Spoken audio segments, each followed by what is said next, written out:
Hi everyone, I'm Sara Shrapnell. I'm a belly dance writer, teacher, performer and mentor, and I'm here today to do a short combo with you that kind of ties in to my 21 Days of Belly Dance Instagram challenge. So I always struggle a little bit with combos because as a solo performer I tend to mostly improvise. When I don't improvise, it's because I'm doing what some of us call structured improvisation. And we're going to come back round to that at the end. So let's work on our combo and then I'll show you how to kind of improvise on top of that combo. So our combo is all in counts of 4 and we're going to do it to some different music so that you can try it in different ways. So let's start off. I usually start this with some kind of belly dancer pose. Where should we go? I'm going to put my hands on my bum. There we go. So a nice belly dancer pose as our starting point, and we're going to do 4 counts just in our pose. So a 1, 2, 3, 4 in this pose. Then we're going to do a 4 count lifting the right arm, and this is going to be shoulder led because we are dancers. So staying in a nice dance posture, I'm going to lift my right arm for a count of 4. 1, 2, 3, 4. I'm going to bring that hand to my heart for a count of 4. 1, 2, 3, 4. Can you tell where we're going just yet? So this pose, you might want to work on a little bit in the mirror, depending on if you have boobage or how much your elbow likes to rise to make straight lines with your face.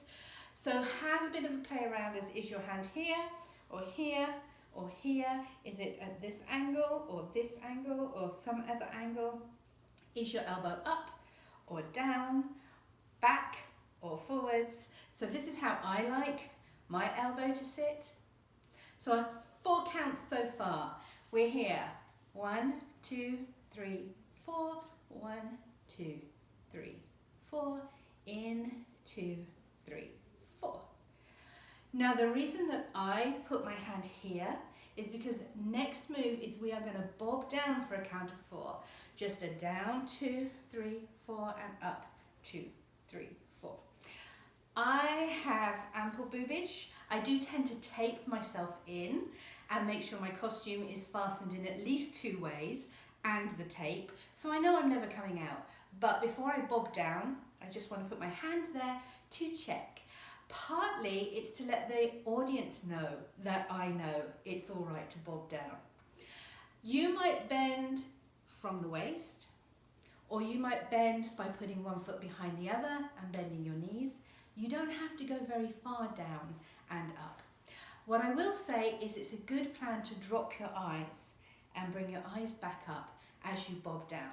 It's kind of more modest. And I know you're going to say that you have seen me in videos bobbing down with my eyes looking straight at the camera or looking straight at the audience. That's part of the character that I play when I'm being cute and flirty if it matches the music. But right now, because this is the end, I'm going to be more modest and I'm going to avoid looking straight at the audience. I'm going to move my eyes down. So I'll count so far. Hands on the bum. 1, 2, 3, 4. Up, 2, 3, 4. In, 2, 3, 4. Down, 2, 3, 4. Up, 2, 3, 4. Okay? Doing that okay? Fairly simple so far. The next 4 count, we're going to open this arm up. 1, 2, 3, 4. Notice how I rotated my hand so that I have an open palm to the audience. It's a general gesture of giving, and so you are thanking your audience, taking it round to the side. Our last count of 4, we're going to bring our hand down. 2, 3, 4, and then we are going to turn on the spot. 2, 3, 4, so that we can exit the stage. Leaving, coming back. Okay, let's do it all together. So, hands on the bottom, we go. 1, 2, 3, 4, in, 2, 3, 4, down, 2, 3, 4, up, 2, 3, 4, open, 2, 3, 4, down, 2, 3, 4, turn, 2, 3, 4, and off you go. Good, shall I do it from the back? It looks pretty much the same from the back. Let's show.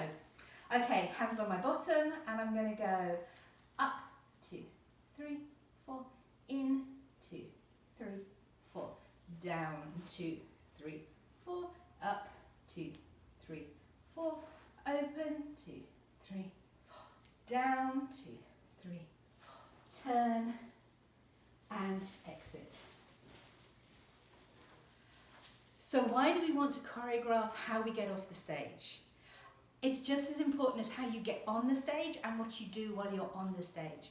Some research has shown that people only remember really the first 30 seconds and the last 30 seconds of your dance, which means all that clever stuff you did in the middle is kind of like, yeah, they sort of just washed over them, whereas how you left the stage leaves a lasting impression. So we want to make sure that how we leave the stage is polished and beautiful and elegant. I'm now going to play 4 or 5 pieces of music for you so that you can see how this exit works with different pieces of music that you might have. Now, here's one of my tricks.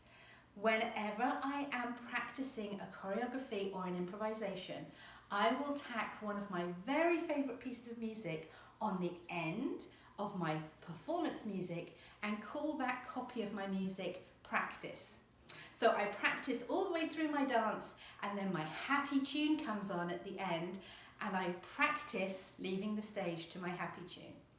Then when I'm performing, I have my original cut of my music that doesn't have my practice happy tune on the end, and so then when the music finishes, I am there and I'm imagining my happy tune starting, and I do my exit with my happy tune playing in my head. Okay, let's play some happy tunes.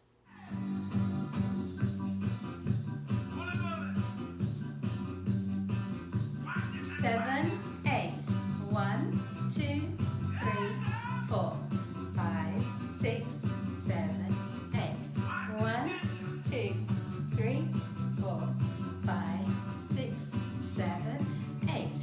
1, 2, 3, 4, 5, 6, 7, 8. 1, 2, 3, 4, 5, 6, 7, 8. 5, 6, 7, 8. 1, 2, 3, 1, 2, 3,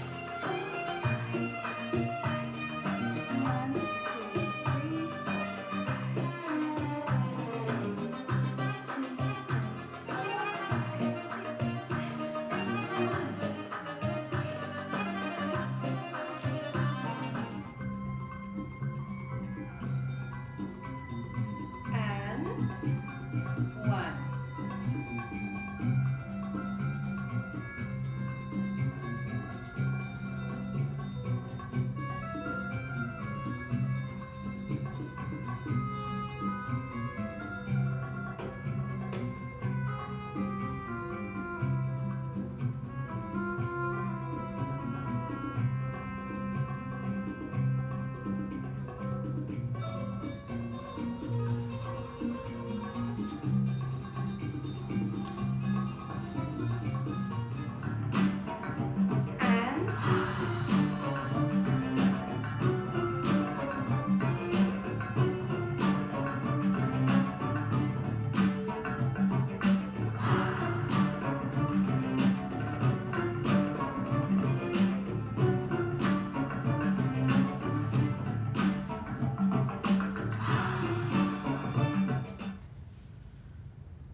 Did you see how my combo fitted with most of the pieces of music that I played?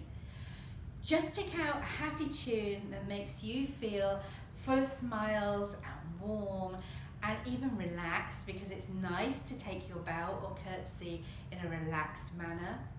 You might also have noticed that it's quite slow. We didn't rush it. If you watch your videos back, you can see that most people do rush their exit. So they kind of go, and they're off. And the audience are like, oh, did I miss it? You want to take your time about taking your applause. There's this thing that happens when you dance, or at least when I dance. I find it very giving. I give out a lot of energy, I project, however you like to explain it. And you can leave the stage feeling super drained and tired and exhausted and like, oh, that was a horrible thing to do. When you stand on the stage in your beautiful pose and the applause comes back at you, whether that's 5 people in a little restaurant or 500 people in a huge theatre, you get a wave of energy and enthusiasm back at you. And that's one of the reasons for taking it slowly, appreciating that gift that the audience are giving you. You just gave them a gift of your dance. Take the gift in return, take the thank you as they clap and send you all that energy back. I promise you, you will leave the stage feeling so much more energized and like you did a great job. Okay, so now let's move from doing exactly what I said to this structured improvisation theory. So I just exited every time off the right, and you're going to tell me, but sometimes we exit off the left. I know. So how are we going to do that? Well, we could do it all with the opposite hand. 1, 2, 3, 4, 1, 2, 3, 4, 1, 2, 3, 4, 1, 2, 3, 4, 1, 2, 3, 4, 1, 2, 3, 4. Turn and exit. Easy. You'll need to practice both sides though. Make sure you do that. And very often you won't know which way your exit is until you get to the theatre.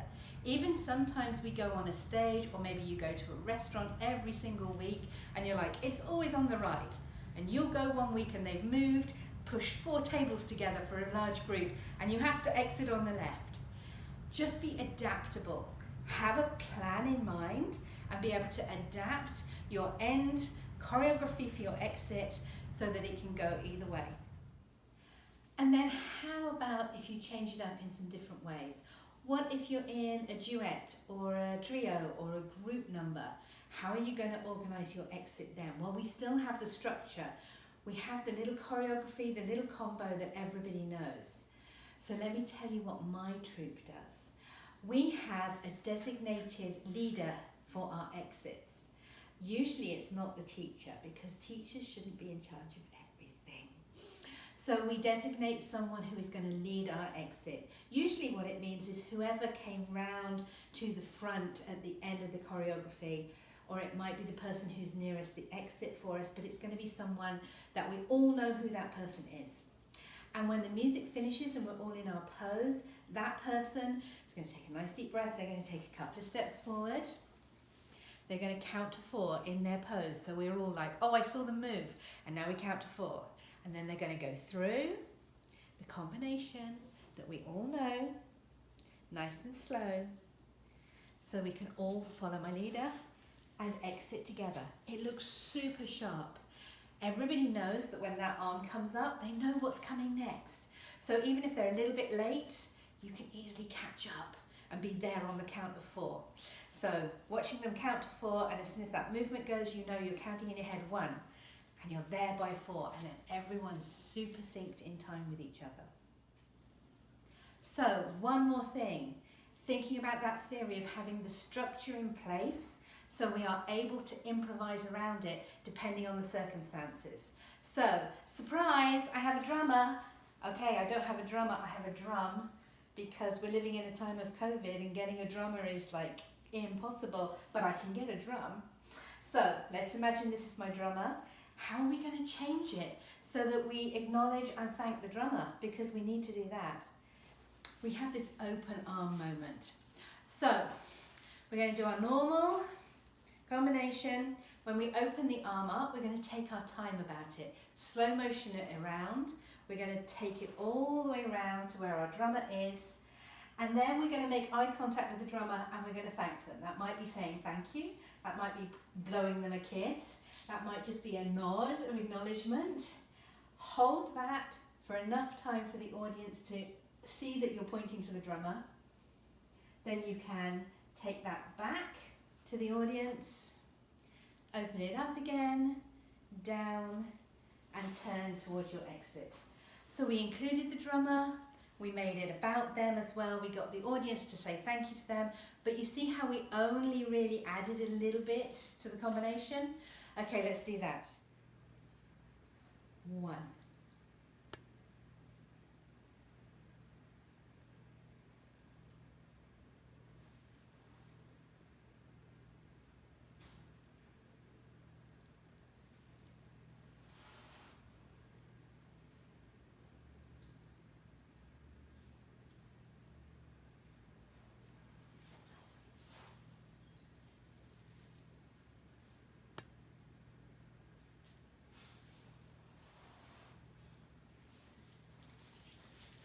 Nice, like it? Now maybe you've got an accordion player over there, or maybe you've got someone fabulous in the front row that you need to acknowledge. You see how you already have the structure in your combination already prepared, and so just messing with it a little bit. You don't need too much of your brain. You don't need to stress about how am I going to do all this? How am I going to get everything in flow? You know, you have your structure that you can improvise on top of. Okay, I hope that was super helpful. You are more than welcome to take my combination and just practice it, use it in performance. That would make me very happy. Teach it to your students, use it with your troupe, that would be great. Or you could take what you've learned from this mini workshop and you could construct your own combination for your own exit. Maybe you want to add something that's more about your personality. Maybe you do something cute. Maybe there's something that's your signature that makes it different for you. One thing that I do is I tend to kick up my foot as I exit. I don't even know why I do it. I don't know why I began doing it, but it's one of those things that I tend to do as I'm leaving the stage. So don't be afraid to change the combo that I gave you into something much more personal, much more of your own personality. So I hope you had fun with that mini workshop. I'm looking forward to seeing your exits. If you post something on Instagram or Facebook or anywhere else, feel free to tag me and show me how you exit the stage next time you get to perform on a stage. This has been fun. So thank you again for joining me, and I will see you again soon.